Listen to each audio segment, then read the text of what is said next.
Conservative Political Action Conference happened this weekend, and Donald Trump apparently is the leader in the CPAC straw polls, taking 62% of the straw poll vote, with DeSantis polling just 20%. Now, a lot of folks are arguing that, well, CPAC was selling Donald Trump shirts and hats, but no DeSantis hats. Although DeSantis hasn't announced his candidacy yet, there are a lot of people saying CPAC was really just a MAGA rally. Now, whether or not that's true doesn't really matter. What's worth talking about are some of the things that Donald Trump said, so we can talk and add some opinion to some of those items. First, Donald Trump really hit on this idea that it seems like you'll get lynched for doing a great job, and that we don't have free speech today, and that I am your retribution. Really, Donald Trump opened this idea up that, hey, look, if you want somebody, whether you like me or not, if you want somebody who tells it to you like it is, vote for Donald Trump. That's the argument he's making today. And that free speech is critically important. And I think I don't think there's really anyone who disagrees that free speech is very important. And this is, of course, what politicians do, right? We're talking basically about things that as many people as possible can agree with. Super, super normal. This idea, though, that Donald Trump will be the retribution of America is one that's essentially suggesting, hey, you know what? If you're pissed off about the economy, if you're pissed off about the way things are under the Biden administration, if you're pissed off about immigration, if you're pissed off at all, vote for Donald Trump. That is the argument that Donald Trump is making. And he goes into some specifics as to what he believes he'll do. This one got particular applause. He's changed from the idea that we're going to, quote unquote, drain the swamp, to now what Donald Trump is going to do is totally obliterate the deep state. Now, the deep state and obliterating the deep state is this idea that people who are super wealthy or people associated with, let's say, the World Economic Forum, the military-industrial complex, the lobbying industry, basically anybody who tries to control the narrative, runs the media, runs COVID narratives, those sort of deep state individuals will be totally obliterated by Donald Trump. And he says that he wants to do so without destroying Social Security, including not raising the age for Social Security or cutting Medicaid. These are arguments he's made. Now, Joe Biden has made the argument as well that we're not going to see any kind of cuts to Social Security. That is something that Joe Biden had made very clear during the State of the Union, because it hasn't been particularly popular, an idea on either side about any kind of limits or restrictions to Social Security, Medicare, Medicaid. Then he talks about the largest deportation coming, that countries are basically emptying out their prisons and mental insane asylum individuals, those are words he used, and dumping them into the United States. That is the argument Donald Trump is making, and he's suggesting we're going to have the largest deportation under a new Donald Trump administration ever, a bigly deportation.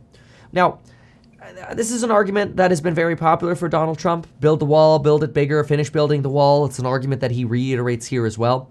But one of the things that I like to mention about immigration is, personally, I think we have an immigration shortage and an entitlement excess. So in other words, we have too many people using our social services and not paying into the system. Whether that's people going to the hospital and not actually paying their bills. You literally have hospitals, as reported by the Wall Street Journal, on the border of the United States who are potentially going to go bankrupt because too many people go to the emergency room to seek treatment and they're undocumented and they never pay because they have no money and they have no insurance. So you're bankrupting our services, our social services, because of the illegal immigration that is occurring. And in my opinion, one of the ways to solve this, and it's one that I ran for governor under in California, which is a state that desperately needs to help. If there's a state that has more mental problems per politician, it's probably California. And that's because of the lack of money that California invests into mental health education and housing and homelessness care and immigration care. California's a complete failure. They'd rather send stimulus checks to people making $500,000. But we don't have to talk about that. I tried to run for governor. Came in second place of recall candidates. Well, I can't get my words out. It's too early in the morning on a Sunday here, 6:35 a.m. on recording this.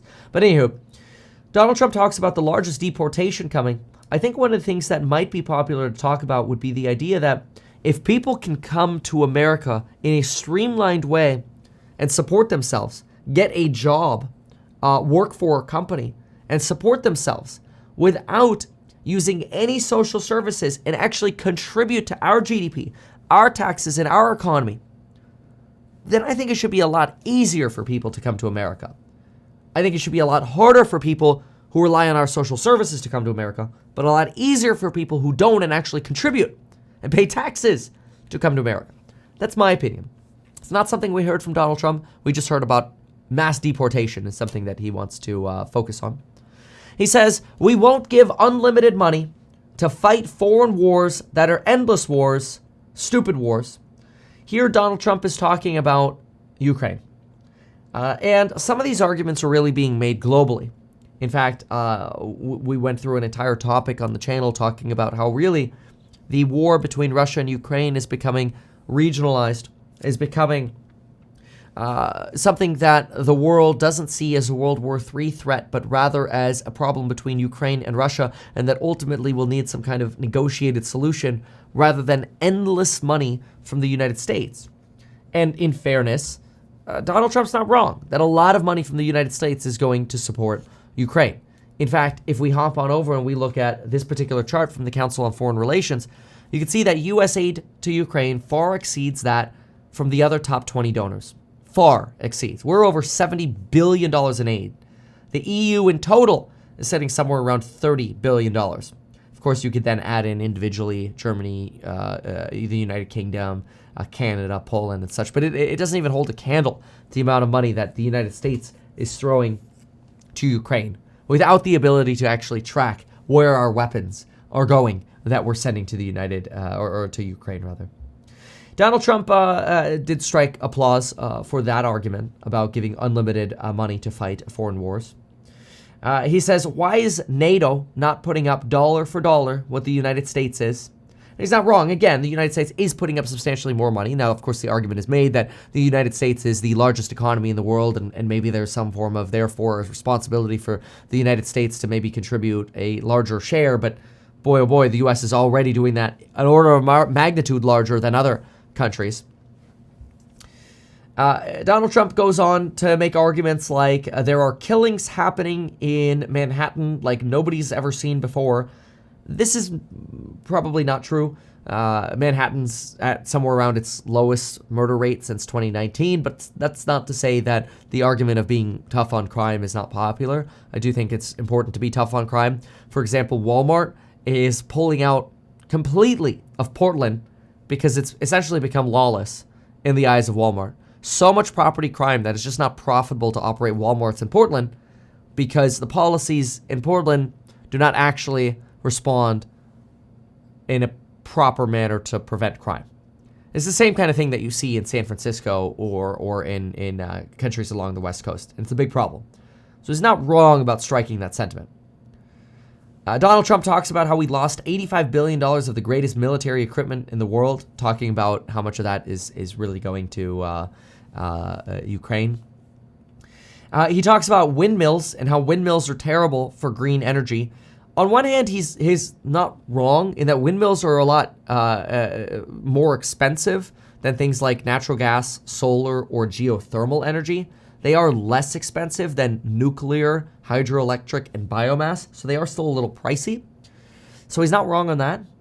But I think the argument that windmills kill birds is a little silly. Birds are notoriously really stupid in that let me put it this way. Every year, windmills kill about 328,000 birds, and I feel bad for those birds. But if 328,000 birds get killed by windmills, then we should also talk about how many birds get killed flying into buildings. I kid you not. They need like a better vision system or like LiDAR or something attached to their heads because they're so stupid.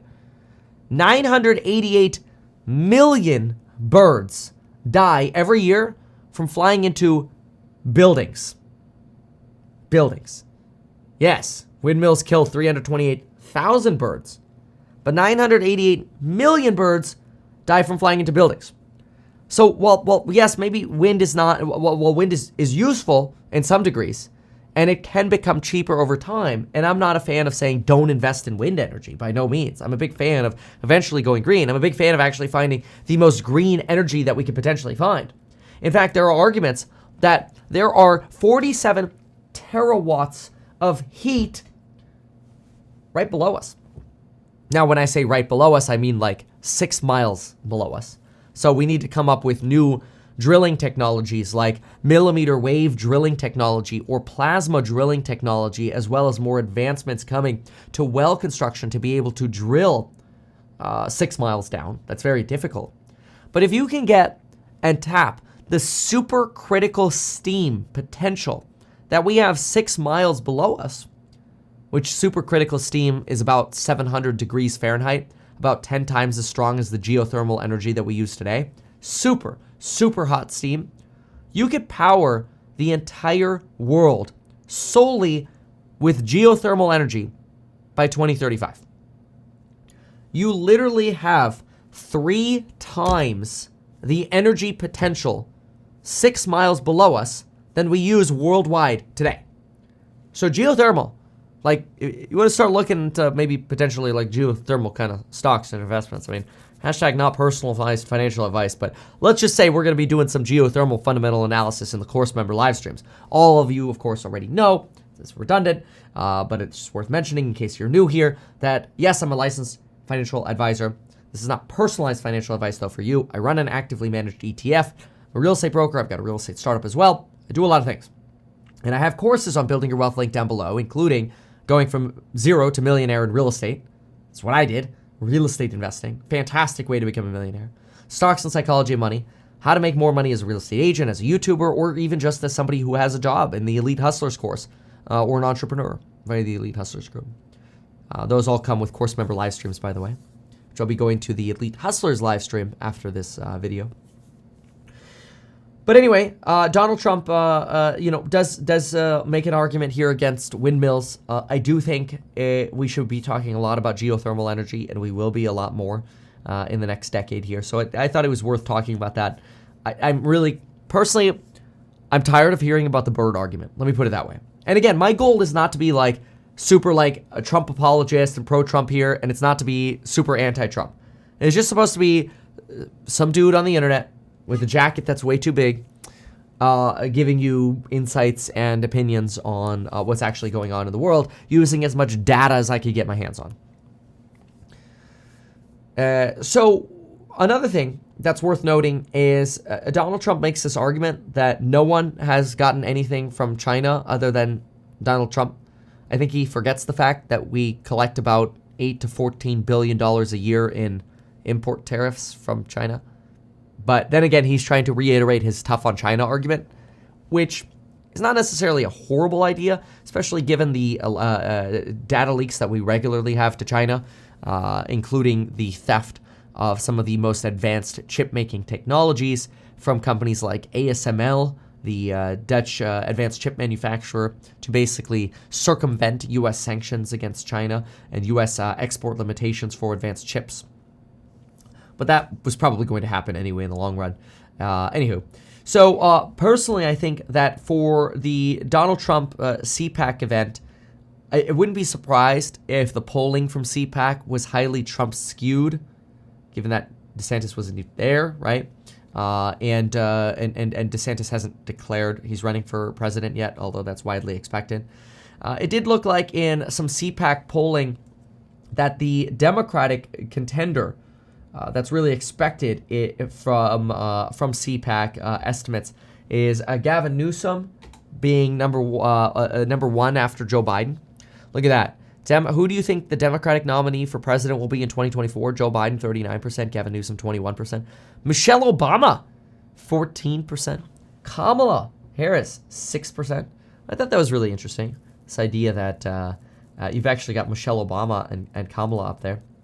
Then you also have, let's see here, these were the results here. Who would you most like to see be the Republican candidate for vice president. I thought this was interesting. You got Ron DeSantis actually coming in at second, and he came in at 14%. Carrie Lake beat him by 6 percentage points. She was the obviously one of the she was the Republican nominee for Arizona governor. She's been suing like crazy about the election and the rigged election, blah blah blah blah blah, whatever. Nikki Haley, who has announced a presidential campaign, governor, South Carolina. Nikki Haley, 10%. You got Mike Pompeo and some others over here as potential VP candidates. So CPAC, very interesting. I think we're going to see a lot more rhetoric from Trump. I think where Trump could really, like if I was going to give, not that I'm in the position to, but if I was going to argue where Trump has his strongest potential for unity, it's the economy. That's probably where he's going to have the most strength. Now, even though we could say that a lot of inflation impetus came from the during the Trump administration due to bipartisan support for COVID measures, obviously looking back, we printed way too much money. Biden did continue those and potentially made them worse, right? First thing he did was the leftover $2,000 stimulus check, which was the extra $1,400.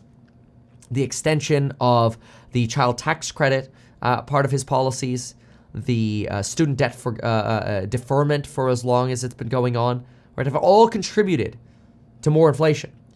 Gavin Newsom sending stimulus checks in October of 2022, all contributed to inflation. So, economic blood is really on both hands. But I think it makes it easy for Donald Trump to let people sort of compare the economy then to now. It's sort of a very simplistic and unnuanced argument. That's probably one of his strongest. But I will say a lot of people are pretty surprised by the CPAC poll because people generally have been thinking that DeSantis would cream Donald Trump. That might be the wrong way to think about it. Although there could be a lot more Trump support at CPAC, again, for the reasons that I've already mentioned. It's very interesting to see this information. And I think the 2024 election cycle is going to be fascinating. So I'll be covering it. So make sure to subscribe.